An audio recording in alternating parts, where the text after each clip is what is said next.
Here we go, the downward-facing spiritual spiral podcast.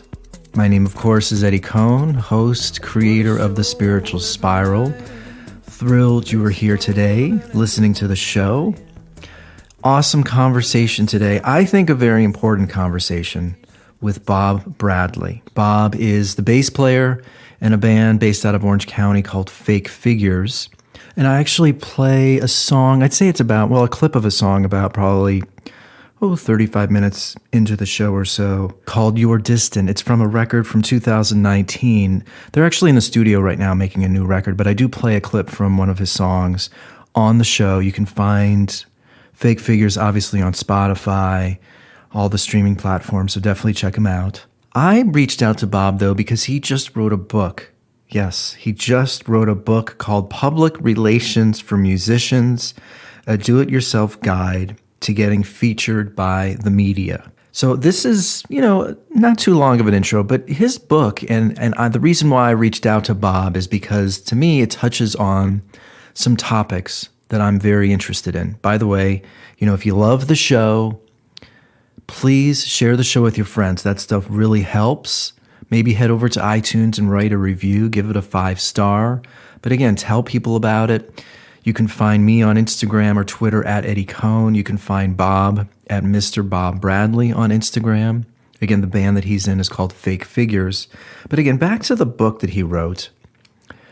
Let me backtrack really quickly. An article came out in the LA Times maybe 6 weeks ago about the value of listening to music from beginning to end, like a record from beginning to end, not just a single. And you don't have to go out and buy a record player and listen to vinyl. You can obviously do this on Spotify. But what has happened? The convenience of being able to listen to anything you want on Spotify, the nonstop barrage of information that's being flooded towards our face and our senses every single day. What is that doing to how we consume? And what is that doing to our appreciation towards craft and artistry? There's a reason why Radiohead and OK Computer put track 3 after 2, put Paranoid Android number 2, and put Exit Music for a Film at number 4, and Let Down 5. I mean, there's a lot of thought. It's sort of this process. You're taken on a journey. Bands used to shape the culture. They used to be influencers. And now I think technology is influencing artists in the sense that they feel like they have to put singles out every 6 weeks. They have to be on TikTok promoting themselves, Instagram, Twitter, Facebook. All of this PR activities take a lot of time. And I do think there's only 24 hours in a day. And it's really hard to put out a great record. It's really hard to write a great song. So if artists now have to spend in their 24 hours, 4 hours a day playing guitar, 2 hours a day working on their vocals, and then another 4 hours a day just on social media, maybe there's a reason why music, in my opinion, isn't as good as it used to be. I mean, of course there are exceptions, but I don't remember the last time I found a record from beginning to end that moved me. It's like bands are all about putting out singles, which I understand. I mean, I'm doing the same thing, but I think we need to do what we can to at least try to consume records from beginning to end. Take an hour a day, an hour a week to devote to just listening to music, not while you're watching Netflix, not while you're emailing or texting. I realize it's an uphill battle, but I think we need to draw more awareness to how we're consuming art and also giving something back, appreciating, sharing, a band that you think is amazing. Share it with your friends. Make a mixtape. Turn off the phones or turn off the television and just listen to the record from beginning to end. And it is empowering, and this sort of goes back to Bob's book, it is empowering thanks to the internet that I can use Muso Soup or My Sphere or some different sites and do my own PR. And Bob's book has a lot of suggestions that, 15, 20 years ago, we couldn't do as artists. it's a completely sort of different part of the brain. It's also sort of many artists don't want to promote themselves. It's uncomfortable talking about yourself.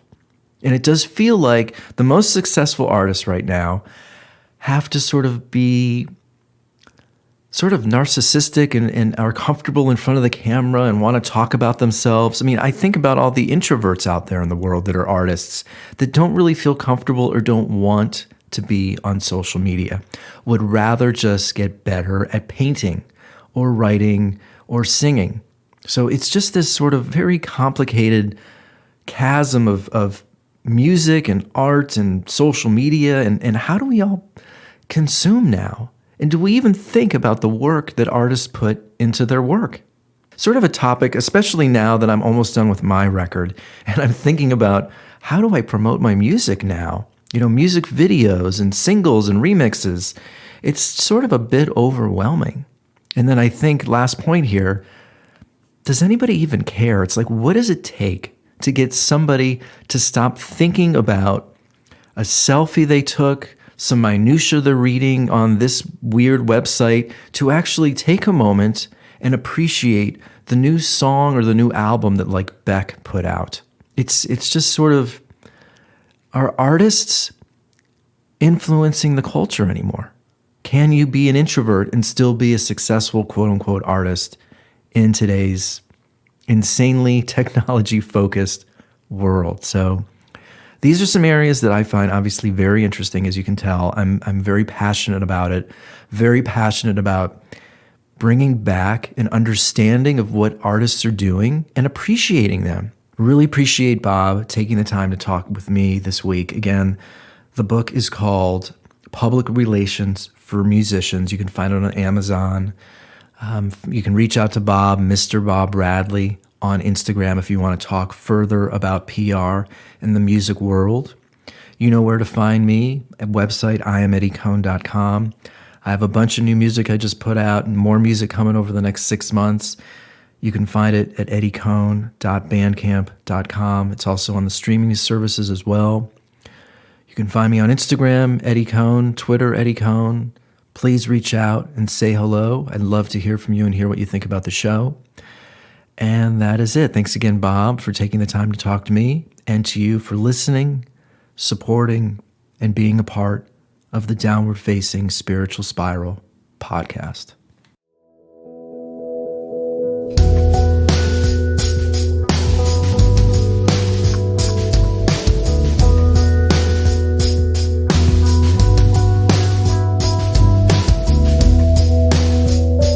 Have you heard of, it's called Mysphere, Mysphere.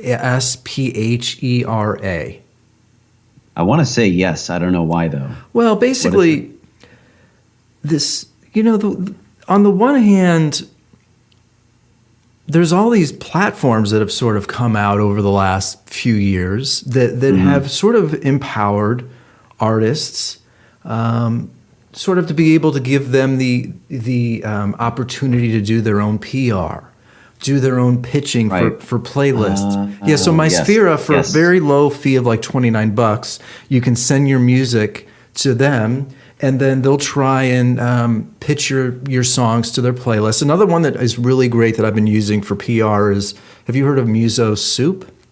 Yes. Yeah, they're based in Europe. Yeah. So I've met Chris, and I think that's his name, and they're great. And so I'm just looking for my phone. I don't like to have it nearby, but I did text myself. So Mysphere just posted something on Twitter. So basically it says the 21 simple things musicians must do in 2021 to grow their audiences and boost their career. Right. And this is sort of something that I struggle with quite regularly. Because, and I just finished reading the Chris Cornell biography. I reread Bruce Springsteen and the Kurt Cobain biography. And, all of these things on this list, make sure you have social links in your profiles. Start a giveaway. Use Reddit. Try Livestream. Try Patreon. Give Sync a try. Use Discord. Try Stories. And it's sort of like one of the things that I think is what's happening because of social media and tech. I think music and art isn't as good as it used to be. There's only, to get really great at songwriting, you have to work on songwriting. You shouldn't be spending your time worrying about stories and Discord and Patreon. But now, because of what's happened with tech and social media, artists, have to divide their time and do all of these things. Yep. It's scary. It's anxiety inducing for the artist. And I think that the art of simplicity is kind of forgotten, and people think that if they don't do it all, if they don't do everything that is kind of shined upon in society, in the music sphere, like they're like failing, or they're not. It's like FOMO, fear of missing out on all of these platforms and things. And it's like, you don't need to do all that stuff to be successful. I mean, you got to write great songs. You have to have great production, but people want to fast forward. They want to use all these solutions. They want to spend money on all these different platforms for playlisting the non-ethical way. Yeah. And, I mean, that's a whole different conversation, but people need to keep it simple, and they forget about that. And I think with PR, people need to do a few things really well instead of just trying to do everything. And then they just stop. It's like, I need to get in shape. And then they try and do too much, and then they hurt themselves, or they get over it and they're like, this is too much work. And it's just like, do 30 minutes a day, 5 days a week. And then once you get comfortable, once you get in a flow and it becomes a habit, then you can find what works for you, and then it becomes, a little bit better for you. But I think for artists, it's like all or none, and then they just don't do anything because it's too much. But do you, I know these are sometimes sort of blanket statements I make, but I have a record player, and I listened to Pearl Jam's 10 a few days ago, and I listened to the first Tom Petty record, and I don't know. I don't think music is what it used to be, and I'm a DJ. I listen to a lot of contemporary music. I think I have my pulse pretty well on what's being released, and I don't know. And it feels like artists have almost like given up. Like, why bother putting in all the effort to 10 songs when it's impossible to get people to listen to song 1 to song 10? Yeah, I think some artists, I think that a lot of artists have thrown in the towel, or they just keep it to themselves and they don't try, or artists try too hard. But I think there's not a lot of people in between where they're comfortable in their own skin. They're comfortable being where they're at in their career, and just keep going and keep at it, and just sprinkle in some things here and there that are realistic to do to keep you going for years to come. Things, because people focus so much on artists that get 0 to 60 right away. And I think it's always been that way. It's just a different medium. And now we see it all the time through TikTok, through Instagram and Facebook. And it can be very discouraging. It's like, if you really want that car, but you don't have the budget saved for it, and then you see your friend get it, you're like, if I don't have it now, I'm a failure. It's like, no, just keep doing you, and you'll get to that point in your career, or you'll get that thing that you want.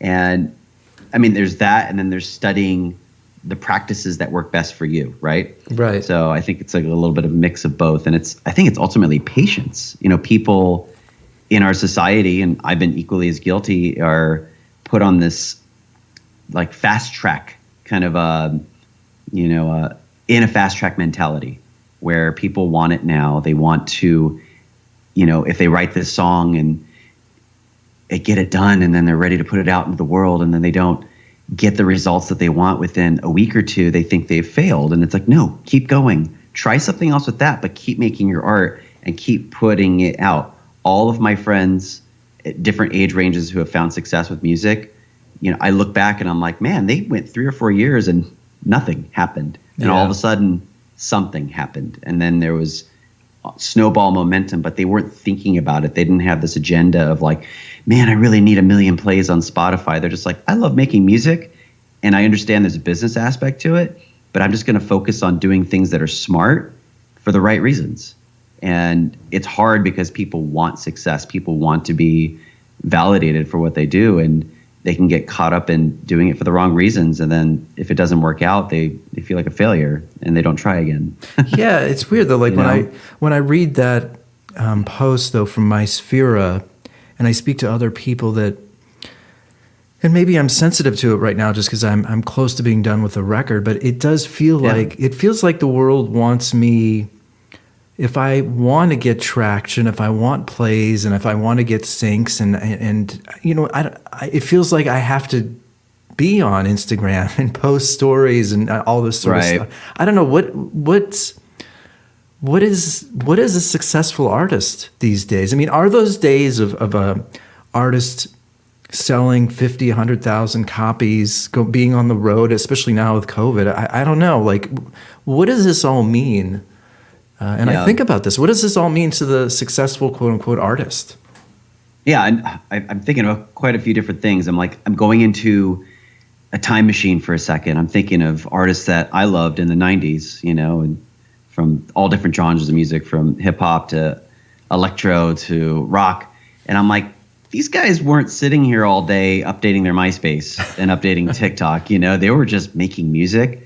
And, you know, some of these artists had multi-million-dollar contracts, but it didn't require all that social media to be successful. And if you're going to use social media, you have to want to. You can't force yourself to use all these platforms and expect yourself to like it and make it a habit, because you're just going to give up on that. It's like, do what works for you, what you're excited about as an icing on the cake for making your music, to at least make the public know you exist. You know, so if you really like Facebook, just stick with Facebook and use that as your platform, link to your music, talk about the stuff that you did behind the scenes or some production videos or, you know, photos, but you don't have to do TikTok. You don't have to do Instagram. You don't have to do all these things, because then you're just going to get discouraged and you're going to quit. And then you're going to feel like a failure because you don't have X amount of followers. And it's like, creative people are very emotional. They're very driven by validation. And,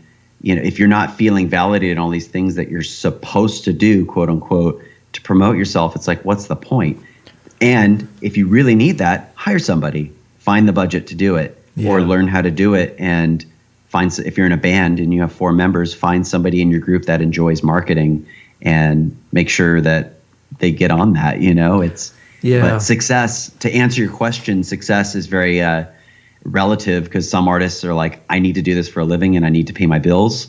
For other artists, many of the artists that I work with, they just want the validation of getting, you know, 10, 15, 20, 30 features in these publications, so people know they exist and that they know that their art is critiqued in a positive way, and they're happy with that. You know, like, I'm kind of in that boat personally, because I don't do music full time for a living anymore. So if someone's like, your music's cool, man, I'm like, I can sleep at night. I'm like, wow, my art is actually liked by somebody. But for others, they're like, I got to pay my bills, man.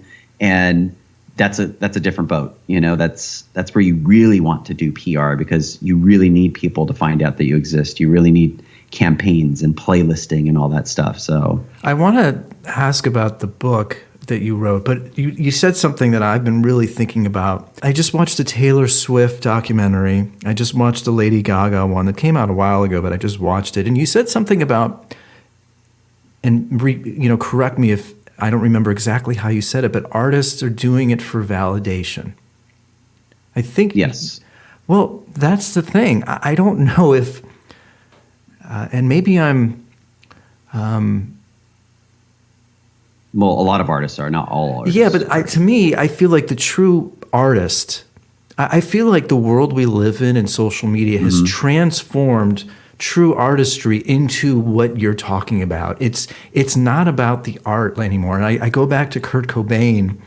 You know, he's doing it because I feel like he had immense pain and immense depression and stomach problems and drug issues. And, you know, I think I do this podcast and I write to try and make sense of the world. The world to me is this very complex space that I'm trying to navigate. Yeah. And so I think a ripple effect of what I'm doing, if people, you know, I just got a tweet from some guy who listened to the podcast that I just produced yesterday, and he's like, wow, that was freaking really great.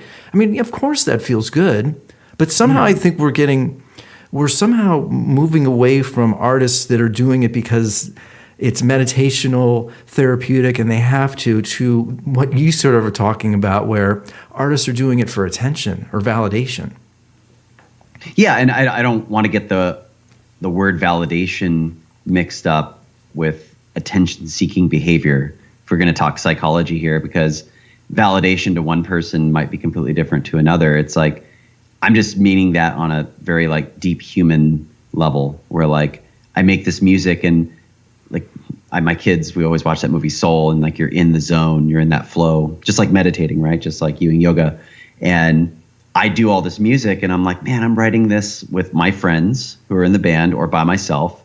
But then if someone in the public or in the media writes about it, it's like, it's a deeply personal thing that is being talked about by somebody else and they like it. That's validation. I'm like, wow, that's so cool. That's very meaningful. To someone like maybe like Kurt Cobain, he didn't give a crap about that. You know, he's just like, this is kind of annoying. Like, I can't believe we're big. This sucks. Because I don't think he liked being popular. And I think, to speak to your point, most artists now are trained and conditioned because of society and social media and artists that they look up to. So it's not even really their fault. It's just we're all products of the things that we admired when we were kids or teenagers. And then we kind of copy that and we make it our own thing.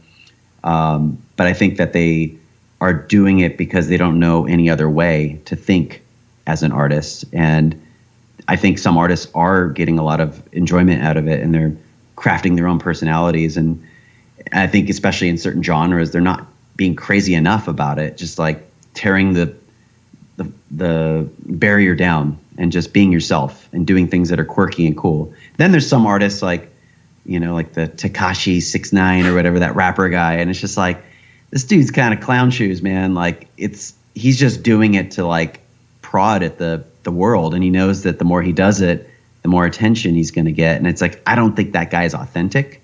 I think he's nuts, but he might really just enjoy what he's doing at the same time. You know, he might be like, this is my art, but he's also, you know, prodding at the world to get attention because maybe at one point he did it because he loved it.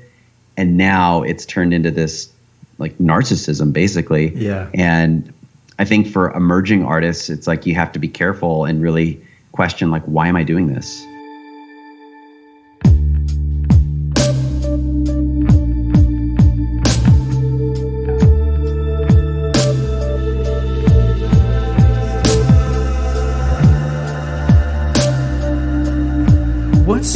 What's the title of the book that just came out?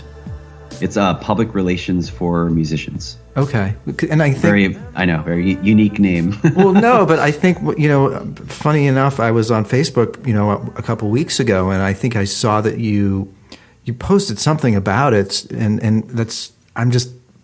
that topic is very fresh in my mind right now, very top of mind. Yeah. So what inspired you to write the book? I mean, I want to backtrack eventually and talk about music and the band, but I get the sense you had a lot of experience in this world that you and I are talking about, but what inspired you to spend the time to write the book? Because I know that's a huge mountain to climb.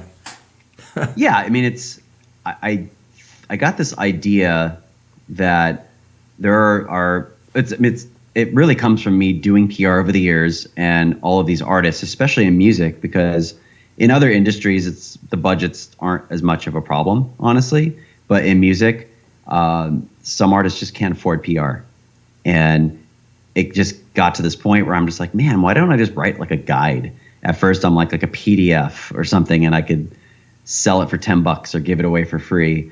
And the agenda really wasn't to make money. It just sounded fun. It sounded like something that would be good for artists because, you know, $10, $15 is a lot easier to digest than a lot more than that. Yeah. And I'm not the cheapest publicist, especially at this point in my life, thankfully. And I'm very thankful for the business that I have. But I know that certain artists just can't afford most publicists, and they make great music and they're at least hip enough to the art of marketing where they're like, man, I'd like to get featured in newspapers and blogs, but maybe they write corny emails that just make the media people's eyes roll. And I'm just like, man, maybe the media would appreciate that this book exists too, because if someone's going to be ambitious enough to reach out and do their own PR, at least they can do it right. And I can have this rule book that will make these artists not piss off media people, for one, and actually help them build relationships and understand how it goes. And then some artists might just read this and be like, man, this really is a lot of work and it is worth the money, and I'll hire whoever, it doesn't have to be me. But I think it's more than just a tool. It's more than just a guidebook. It's more of a, like, I'm curious how that works, it's not a rocket ship, it's not Tesla or SpaceX. Right. It's not very complicated. It's easy to learn this in the 100 and so pages that this book is. And at first I'm like, man, do most people know this already? And I'm getting all this feedback from people like, man, this taught me so much. Thank you for writing this. And I'm like, all right, cool. Validation. There you go. Yeah. PR is this sort of mysterious enigma to me. It's like, I again, I'm not trying to, I suddenly I can't think of the word, but I get the sense, like,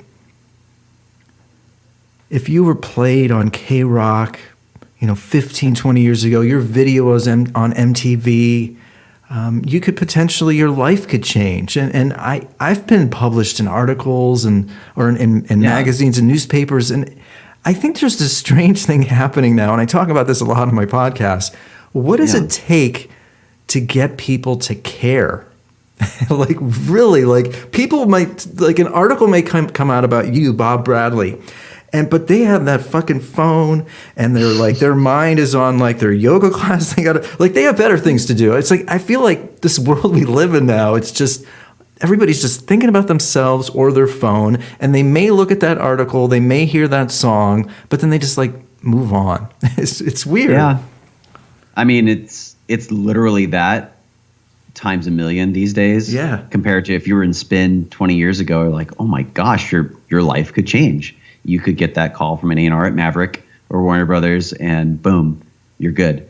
And I just think now more than ever, and it's not just applicable to small artists, it's applicable to everybody. It's like something could come out about Kanye West and a new album, and 2 weeks later people are like, oh yeah, he had a new album come out, or something bad about him could come out, and then they'll forget about that too. So it's about consistency.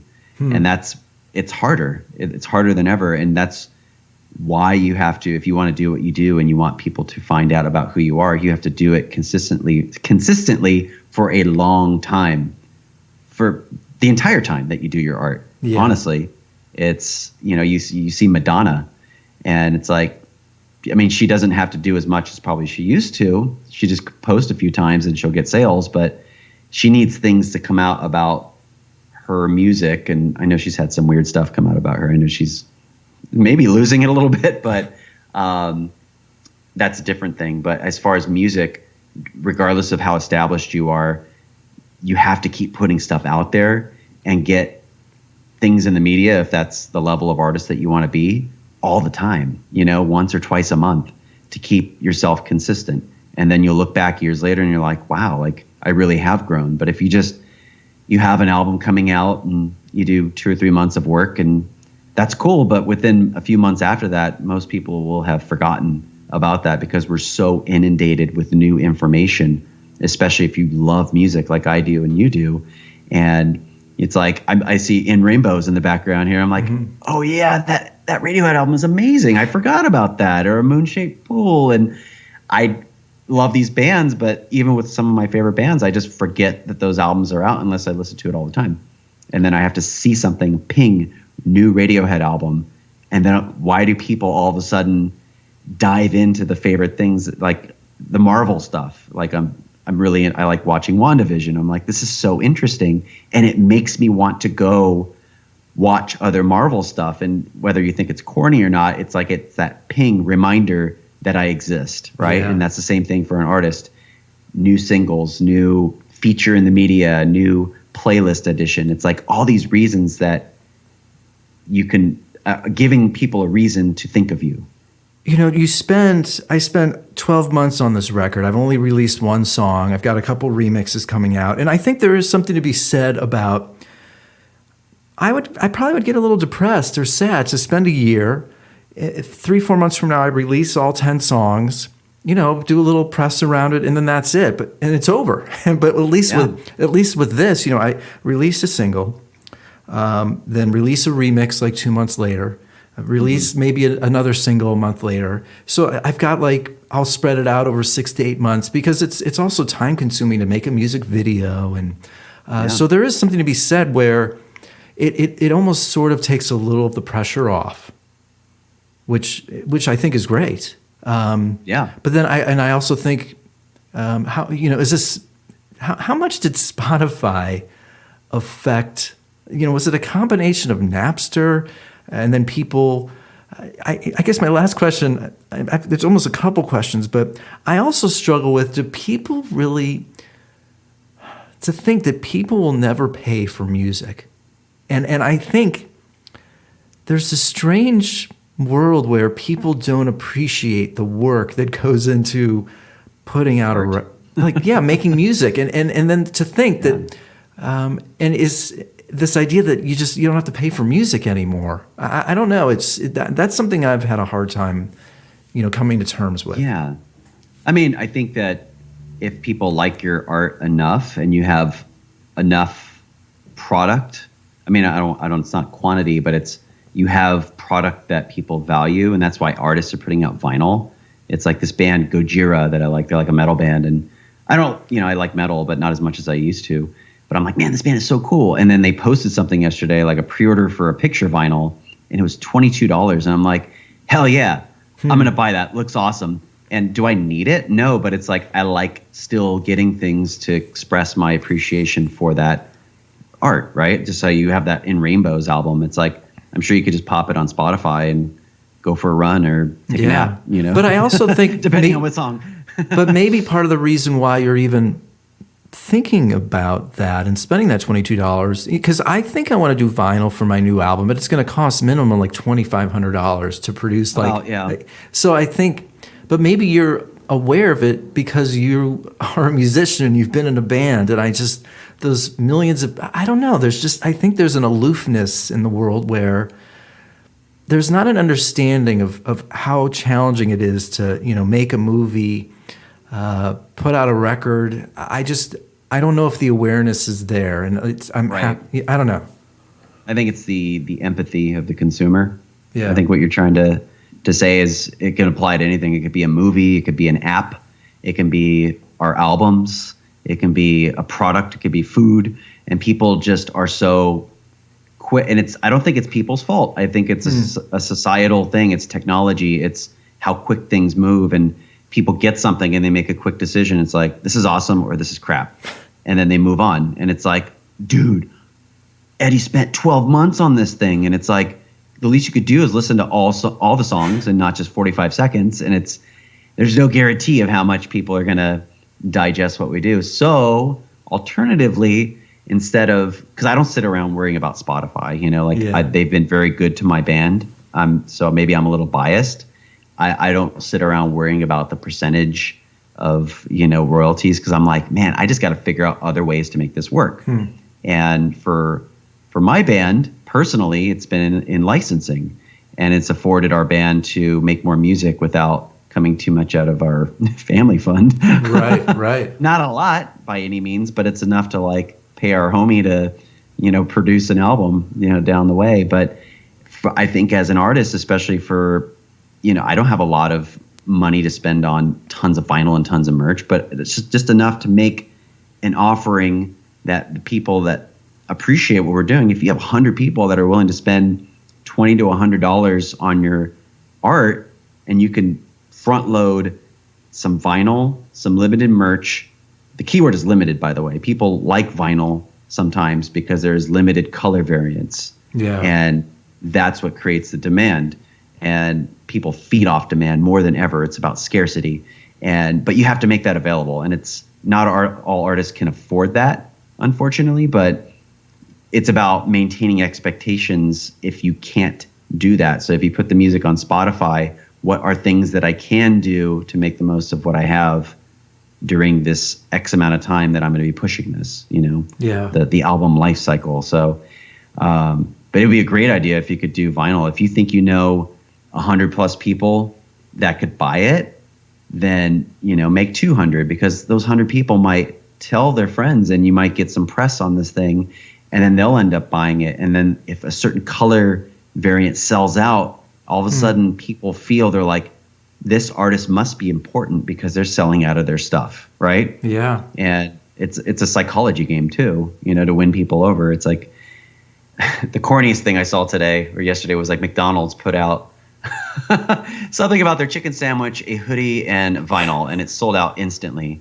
And I'm sure that was an ad agency that put that together, but it's like, if there was just 1 million copies of that and it just sat for sale forever, nobody would be talking about it. But people knew right away, like, this shit is going to sell out in a second, and then people are going to talk about it. And it's like, what can an artist do with what they have to create a little bit of a micro vacuum of that demand, to help your perception grow with your audience?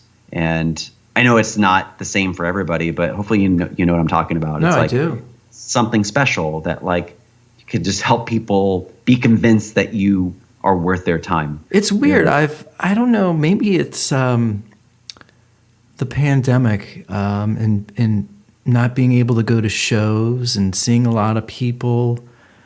But I was spending the last 6 weeks, I was really into grunge, like Alice in Chains and Soundgarden. I was hell yeah, dude. Gosh, so I was really I read the Chris Cornell biography, and I've been watching old YouTube videos of Alice in Chains and Soundgarden, and then I've also been listening to a lot of vinyl the last month or so, and I don't know, it's really it's sort of made me feel a lot better doing these things, amongst this craziness of the pandemic. I don't know, is yeah. I mean, I could talk your ear off about that. I think I know what it is. What? I think it's the experience. Like we're human beings, and we like things based off of that experience that we have with other humans that like the same shit that we do, right? And that's why concerts, especially in the 90s and every era before that, built up megastars, because, like Creedence Clearwater, or the Eagles, or, Pearl Jam. It's like they were all playing amongst 50,000 people, and people were having the time of their lives, and they associate that happiness and that communal thing with the artists that they were there to see. It's like that's nostalgia in the making. And with artists today, and especially during the pandemic, it's like we can't go see these artists live. People discover new music because of the openers, or they found something and they know that they're playing a week from now. So you have that time frame to capture them, and you can go see them, and then you're amongst all these people that are happy. It's like, imagine if, I don't know if you like MacBooks, like Apple products. Sure, It's like, imagine you find out about the MacBook on the internet only, and you get it at home and you're by yourself and you're like, this is cool, compared to being in the store amongst all these people that are all excited about MacBooks and hanging out with your friends, and because it's a communal thing. It's like you want to have things that other people that are like-minded have as well. And music is just that, I didn't want to, I'll just ask one question about this. You seem to be a little bit more optimistic than I am, but the world that you were talking about, and the world that I miss about group energy and concerts and being around groups of people, do you think that's going to come back? Oh, absolutely. You do? Okay.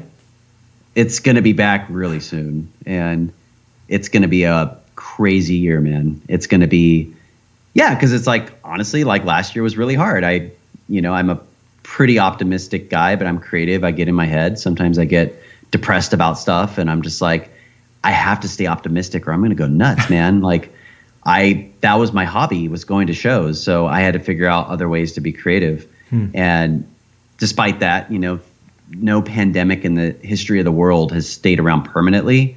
It's like we might have to get shots for the thing. I'm not into politics, so I won't talk about any of the opinions on that besides that. But it's like, it has to end or we're completely screwed as a society beyond music.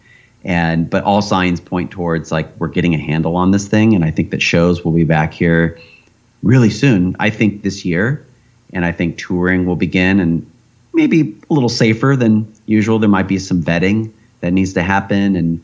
But people are going to go nuts. They're going to be going to shows, buying merch, and supporting emerging artists. And it will get to the point again where there's too much going on, and it'll be back to the way it was in 2019, but I think it's going to happen soon. And they're saying like the travel industry is going to boom and people are going to be, I think, a little bit more thankful for those things that we had that many consider leisurely things, like going to concerts, where for a lot of people it's their livelihood. Yeah. But it's all going to come back like the roaring 20s or whatever they're saying, where there's going to be a lot of alcoholics out there, I'm sure.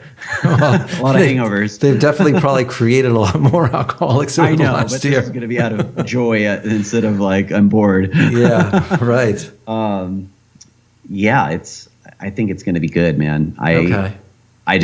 I have a lot of anxiety around like when that's going to happen. I'm not going to lie. And I'm sure you feel the same, where I'm just like, man, like I'm sitting here tapping my watch. I'm like looking for some good news, but I also work in media, and I understand that the media has to, I don't want to sound like, conspiracy theorist or something, because it's like, this is just facts. Like websites make money off of advertisement and off of clicks. So of course they're going to post the content that gets the most amount of engagement. And not saying it's wrong or anything is factual or not true, but it's like the mainstream sites are always going to post the stuff that gets that fear and that gets that stuff going. And it's like, of course, dude, wear a mask.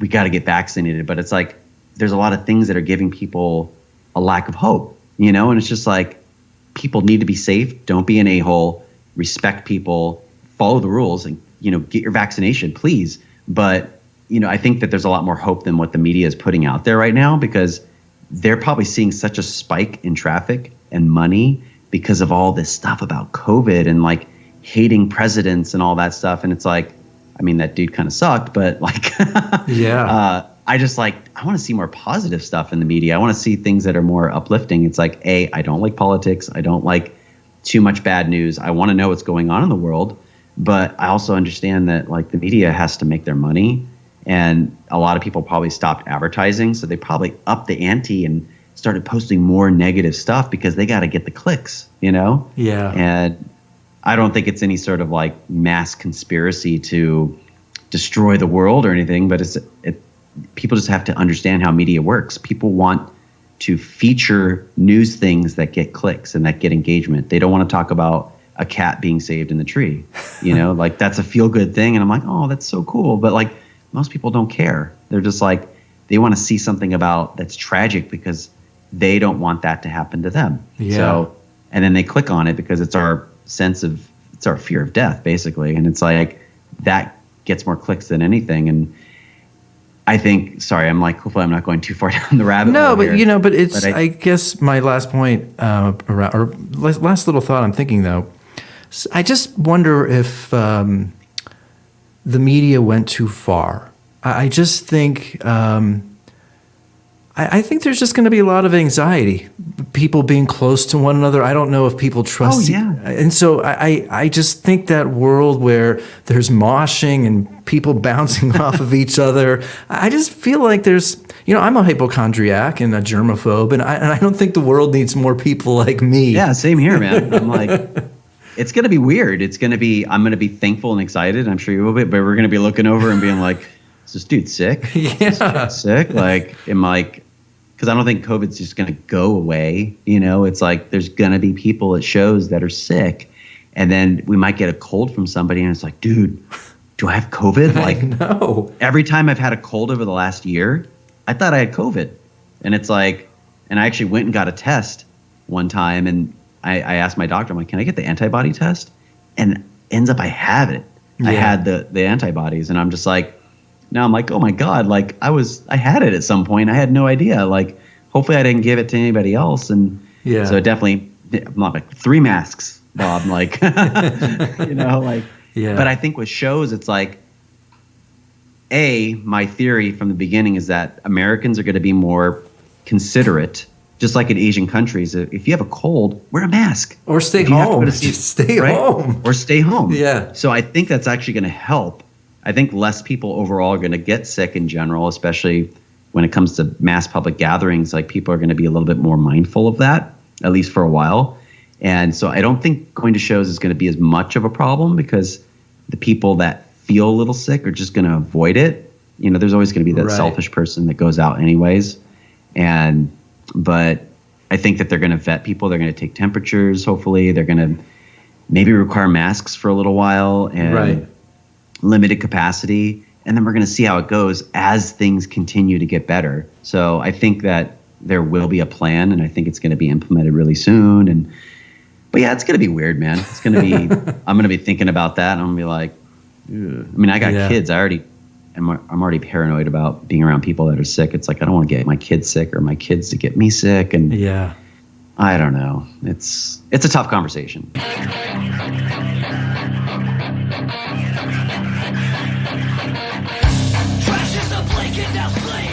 It's not like Zoom is bad. It's not like this conversation we're having with Skype is void of emotion. Of course, I'm feeling a connection and I feel the energy between us, but there is still like this glass wall that's up.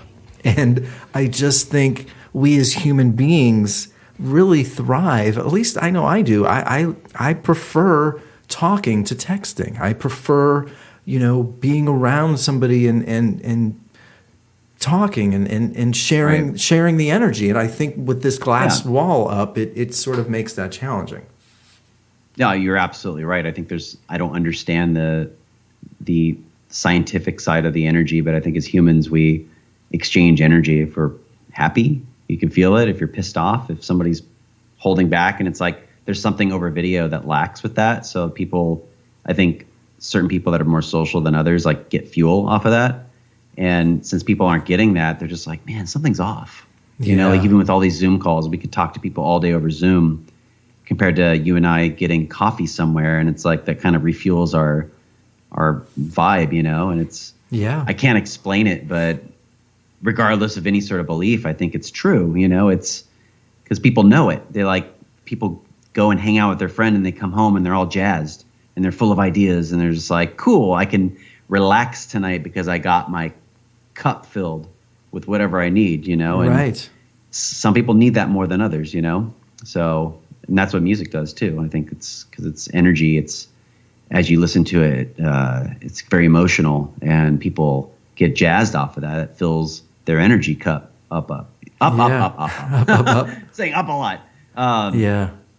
Where people can't get that virtually. It's better than nothing. That's why some people might knock those virtual live streams and stuff, because it's just like, come on, man. Like, I could watch this on YouTube, but it's like, you're supporting the artist. Just do it. Come on. Right. Or Patreon. It's like, anyways, but there's something about virtual video that just doesn't get you the same connection that in person. And you could have the same exact conversation through this versus us in a room, and it just will feel different. I mean, it's a completely, it's just a different experience. I've had people before the lockdown in my studio, and I certainly have felt like those intimate moments happen a little bit more more easily and more often, because again, when you have this sort of screen up, it's just it just creates a little bit of a barrier,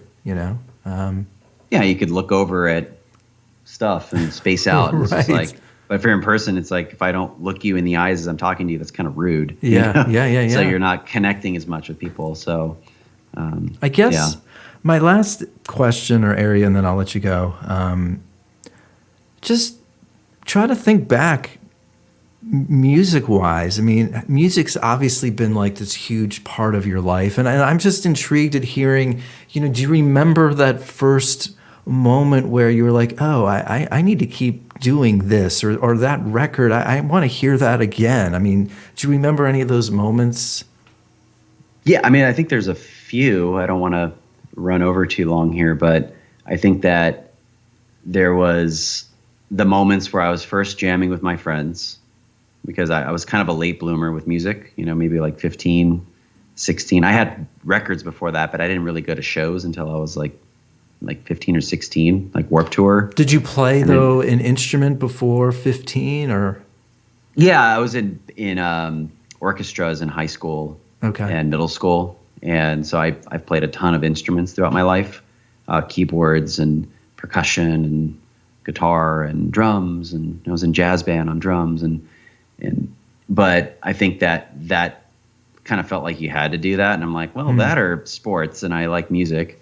But it felt like I had to do it compared to when you're in a band with people and it's like, it's very like in the zone when you play with your friends and you're like, you could do this stuff for 8 hours. And it's like, you don't get that anywhere else, man. Like, except for yoga, maybe. Yeah. But it's the same exact thing. It's the same exact thing. It's just different. It's a different medium, and that. And then I was, not to talk about something sad, but I was in a band, my very first band, and one of the members passed away, and his commitment to life was like, I have to be a rock star. I have to do this. This is my life's purpose. He was obsessed with Kurt Cobain, by the way, and Nirvana. And I kind of like took that to heart, and I was just like, man, I'm going to give this thing a shot to kind of like not pay tribute to him, but it's like, this seems cool. Yeah. And I didn't know what else I was going to do with my life at the time. And just combining those moments of like, man, this music thing is cool. I want to kind of continue what my friend wanted to do, and everything else kind of sucks. Slinging coffee was paying some of my bills, but I don't want to sling coffee. And I think it kind of just built up this like appreciation for music, and it got me ingrained in the music community, going to shows out here in Southern California. And you build your friendships, it's like high school part 2. Yeah. And so I'd say a combination of those things, like going to shows, the passing of the friend, and playing music through high school as a gateway to being a musician and appreciating it on that level as well. So, yeah. I mean, do you remember though? It's weird. Like, I'll never forget. We had a piano in the house, and just like at the age of 3, I actually just started jamming on it and like playing stuff. I mean, were you aware of like?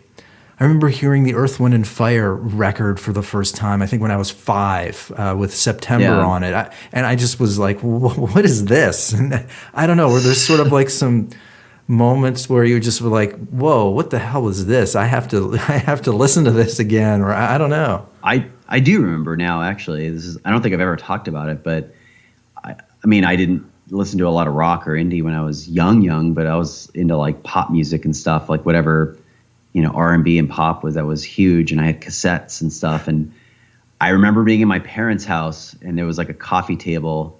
I mean, I could have been like 10. And I, with my buddy across the street, made cassettes.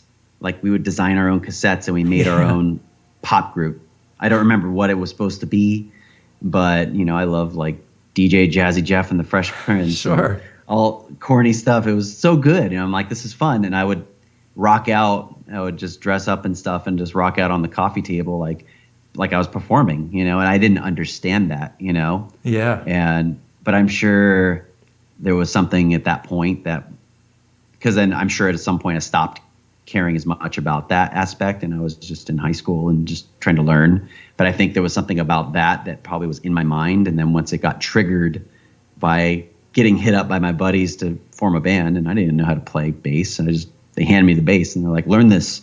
And then it kind of reactivated that thing from when I was a kid, and then it was like, to be continued. Yeah. So, but I think, it was definitely from that point in my youth when I was probably like 9 or 10 that I was just kind of pretend making a group with my friend across the street. And I think pretending to have a record, Somehow I just think, last point, I just sometimes just music just feels good. I think for whatever reason, when I listen to it or play it, I remember Rick Springfield when I was like 5 or 6, that song, Don't Talk to Strangers. I loved that song. And I just remember, I don't know, I just like Men at Work, Down Under. I just remember loving that song and just like playing it over and over again. And something about music, it just can make you feel good. Yeah, and it's associating with the things that it's like, how did you discover Rick Springfield? Was it like a family member getting it for you, or your family member just handing it to you? Like, check this out, man. You're gonna like this stuff. And it's like, another one that I remember. It's like, maybe I've liked music longer than I thought, but I think it was like the Wayne's World soundtrack or something. Like, I was probably 10 when that came out, or 11. And it's like, I got that soundtrack, and it's like, I know Alice Cooper was on there, and I'm just like, this is so rad. This is so like, all these different kinds of rock music. And it's like, I'm just rocking out to it. And it's like, I didn't put it together, like what it meant to me. I just thought it was cool and fun. Yeah. And I'm sure a lot of other people didn't care. They're just like, I don't want a soundtrack. You know, I want to buy cool clothes, or I want to skateboard, or I want to, but you know, I like getting soundtracks and stuff, you know. Remember the Single soundtrack? Which one? The Single soundtrack? The Single. The Singles, the movie, Singles with the Cameron Crowe movie. Do you remember that soundtrack? Oh my gosh. I do not. I'm not going to lie. Oh, you've got to go. Like, again, I'm probably a little older than you. It was, you have I'm to. I'm almost 40, so. Oh yeah, I'm older than you. Check out the movie Singles. It's with Matt Dillon, but Pearl Jam and Soundgarden. This was like. What? Oh yeah, it's like, this was when grunge. It's in 92. This was when like grunge was like huge. So check out that movie. Like that soundtrack changed. Oh yeah. I do remember this movie. I'm sure I've seen it. I'm looking at it on here. I remember the artwork and everything. And you've got to listen to the Chris Cornell song on there. It's I forget what it's called. Seasons. It's called. Wow, it's so good, dude. Oh, I totally remember this artwork for the album too. Yeah. Yeah, it's like, dude, wood. Oh yeah. Yeah, Alice Chains. Yes. I know. I was listening to something about like the meaning of that song recently. By the way, you got Eddie Vedder and Chris Cornell, and oh man. Yeah. This is good. Oh, it's a good soundtrack. It's great. Well, sorry for my ignorance. No, my it's bad. Fine. I'm definitely not the guy. Like, I don't care if people call me out and they're like, "You don't know about that, dude." And I'm just like, it's cool. Just check it out. Nobody can know about everything. It's like, come on. Yeah. No, but like this weekend or whenever, listen to this. It's really, and watch the movie too. It's great. Crazy, dude. Paul Westerberg. Who's Paul Westerberg? Oh man, I forget. Big time producer, big time singer. I forget. He was in a big band. I forget the band. If you type in his name in Google really fast, and then I'll let you go. All right. Paul Westerberg. Yeah. Huge, somebody listening to this is like, dude, come on, man. Like, huge band. I forget the name of the band. He is in, The Replacements. There we go. The Replacements. Yeah. Cool. Yeah. You can replace this part and make me sound like I knew what I was talking about. I don't know. I forgot the band too. So cool, man. Like, yeah, like those soundtracks. Hopefully they get good royalties from those. You know, it's like my buddy was like in a band that, you know, he's a real estate agent now, but his band was in like Clueless or something, and it's like, oh wow. He's telling me, he's like, yeah, I still get pretty damn good royalties from that song. And I'm like, that's so cool, man. Like artists. That's one way that artists make money, you know, and they're in this movie that's like really old now, but that's cool that you still make money off of it, man, you know? Yeah. Yeah. Well, Bob, man. Clicking off my window here. No, do Back to you now. No, we're fine. I appreciate you talking. Give me the name of the book again, please. I was just here to talk to you. I'm not here to name drop my book. No, I know. But it is called Public Relations for Musicians, and it's, by the time this comes out, if you choose to put it out. Oh, please, give me a break. It's on Audible as well. So okay, cool. Awesome. People can listen to it on the go. Yeah. And yeah. And if people want to... It helps feed my kids, so somebody buy it, please. Oh, my God. Just kidding. And if somebody wants to buy a house in Orange County also? Yes, I do real estate as well. So if somebody wants to buy a house, it's a crazy market out here, and homes are way too expensive, but I don't think they're going down anytime soon. No. So... I had a sense that it would be good to talk to you, and I appreciate you taking the time. This was great. Yeah, thank you, Eddie. I appreciate your time. I appreciate you, and let's definitely catch up soon and talk about everything else. Yeah, that would be great, man. I could keep talking with you, but I've sort of gotten the sense based on my experience with podcasting that around an hour is good. Like, I don't feel like I'm Joe Rogan. To ask 3 hours. It's two like, more hours. Yeah, I know. It's like to ask 3 hours of somebody. It's just like, come on. It's like, it's just nuts. I don't want to hear 3 hours of talking from anybody. Yeah, right. Sorry, like, not interested. Yeah, I would love to hear more about your story and yoga and all that stuff. But I know that the podcast usually we ask the guests questions. Right. Next time, yeah. If I make a podcast, I'll ask you. Please. To be on it. So my wife has a cool podcast as well. It's about spirituality and all the elements of that. So cool. If you ever want to talk about yoga or anything specific, I can introduce you to her. She has a pretty big platform and a lot of listeners. So yeah, no, that would be, yeah, no, I've had a lot of yoga teachers on the show also. That would be great. Definitely. Cool, man. Cool, Eddie. Well, I appreciate your time, man. Have a good evening. Likewise, dude. You too. I'll talk to you. All right. See you, man. Peace. Later. Thanks. Bye. Bye.